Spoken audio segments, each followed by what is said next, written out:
حضرت بڑے بڑے اکابر بزرگوں نے لکھا ہے، اور حضرت بانی جامع نظامیہ شیخ الاسلام امام انوار اللہ فاروقی رحمۃ اللہ علیہ بھی اپنی کتاب مقاصد الاسلام میں تحریر فرماتے ہیں کہ زمانہ جیسے حضور پاک علیہ الصلوۃ والسلام سے دور ہوتا جا رہا ہے، امت مسلمہ کا تعلق نبی سے کمزور ہوتا جا رہا ہے۔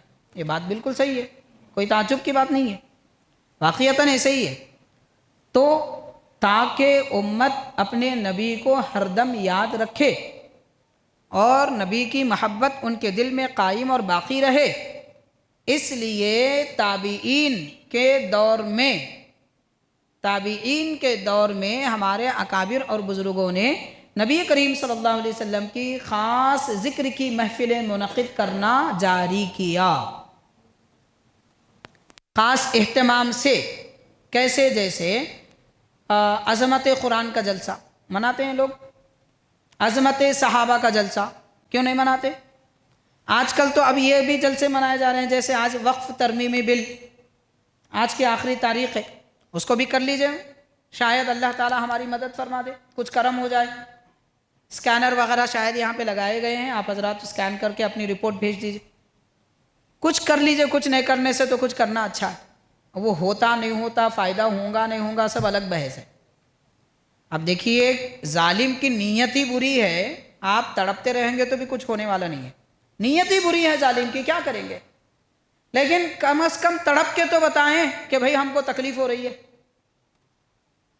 تو اتنا تو کچھ کر لینا چاہیے۔ بہرحال یہاں پر اسکینر لگائے گئے ہیں، آپ حضرات اسکین کریے، اپنی رپورٹ پیش کیجئے کہ ہمارے اوقاف میں جو دین اسلام کا ایک اہم ترین قانون ہے، اس میں کسی کی مداخلت ہم کو پسند نہیں ہے۔ خیر، تو اس کے نام پہ بھی لوگ جلسے کر رہے ہیں، محفلیں منعقد کر رہے ہیں، میٹنگ کر رہے ہیں، تو کوئی کہہ سکتا ہے حضور کے زمانے میں ایسی کوئی میٹنگ نہیں ہوئی اس لیے جائز نہیں ہے؟ کون کہہ سکتا ہے؟ کہو نا بھئی، یہاں پہ بھی حضور کے زمانے میں حضور نے ایسا جلسہ نہیں منایا، صحابہ نے ایسا جلسہ نہیں منایا، جشن میلاد کا نام نہیں دیا، اس وجہ سے ناجائز ہے۔ تو پھر وقف ترمیمی بل کے نام پر میٹنگ کرنا، جلسہ کرنا جائز کیسے ہوا بھائی؟ عقل اللہ نے دی ہے نا، سوچیے، اتنی بات سمجھ میں نہیں آتی۔ پھر یہ کیوں کر رہے ہیں؟ ارے اس سے ہمارا دین کا تعلق ہے، مطلب آپ کی زمین جا رہی ہے تو تکلیف ہو رہی ہے، مگر نبی کی محبت جا رہی ہے تو تکلیف نہیں ہو رہی ہے، نبی کی محبت جا رہی ہے تو تکلیف نہیں ہو رہی ہے۔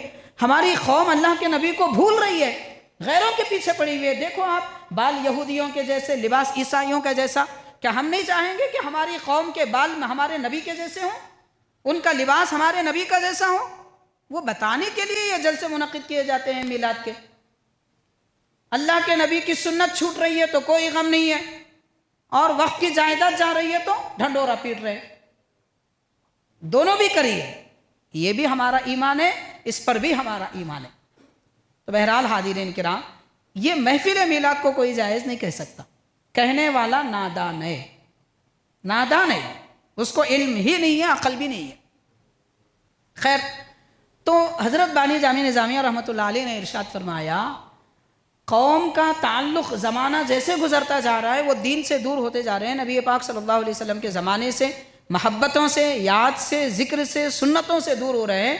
تو اس قوم میں نبی کی محبت کی بیداری اور حضور کی اطاعت و فرما برداری کا شعور پیدا کرنے کے لیے صحابہ کے زمانے کے فوراً بعد تابعین نے نبی کے ذکر کی محفلیں خاص طور پر منعقد کی۔ وہی سلسلہ آج تک چلا آ رہا ہے۔ پھر اب یہ بدعت کیسے ہوا، ناجائز کیسے ہوا، مکروہ کیسے ہوا، حرام کیسے ہوا، اس کو شرک کیسے کہہ سکتے ہیں؟ معاذ اللہ، اللہ کے نبی کا ذکر کرنا بھی شرک ہے، تو کیا کلمے میں سے حضور کا نام نکال دیں گے؟ خود ایمان سے نکل جائیں گے۔ وہ تو عین عبادت ہے، بلکہ مومن ہونے کے لیے حضور کا نام لینا شرط ہے، اس کے بغیر کہاں کا ایمان، کیسے مسلمان؟